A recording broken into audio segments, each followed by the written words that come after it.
Lines of hungry people waiting for a meal have doubled in Brazil during the past 2 years. 33 million people can barely eat in a country that produces enough food to feed 1/10 of the world's population. Alessandra Pereira, mother of 5 and unemployed, is one of them. She lost her job at a gas station during the COVID-19 pandemic, but could rely on government handouts. Now the handouts and donations have dwindled, and inflation has doubled the price of staple food products like rice. In Rio de Janeiro, one of Brazil's richest cities, the crisis is visible. During the first 5 months of this year, the number of people qualifying for government help to feed their families has increased by 100% compared to the same period in 2021.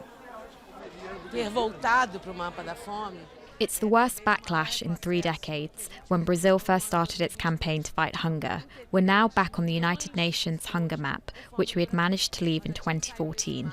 That's why Rio's government is planning to open 55 new soup kitchens this year. This soup kitchen will be handing out 200 meals every day. Pereira is one of the lucky ones.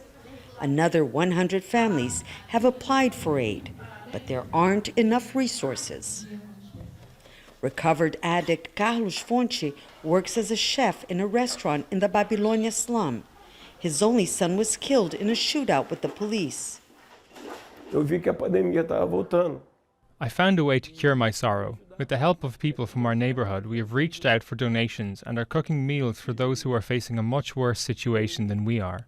The situation is so serious in Brazil that experts are comparing hunger in Latin America's largest economy to that of some of the world's poorest countries.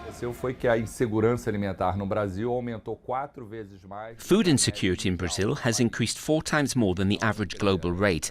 The pandemic, the rise in fuel prices, and record inflation of more than 11% a year are a part of the problem. But that doesn't explain why Brazil's doing so badly, despite being a major agricultural producer and exporter. Brazil's President Jair Bolsonaro, who is up for re-election in October, is pushing to increase government handouts until the end of the year. Meanwhile, the poor from the Babilonia slum in Rio are helping the poorest with their prayers and by sharing what little they have. Yanakiew, Jazeera, Rio de Janeiro.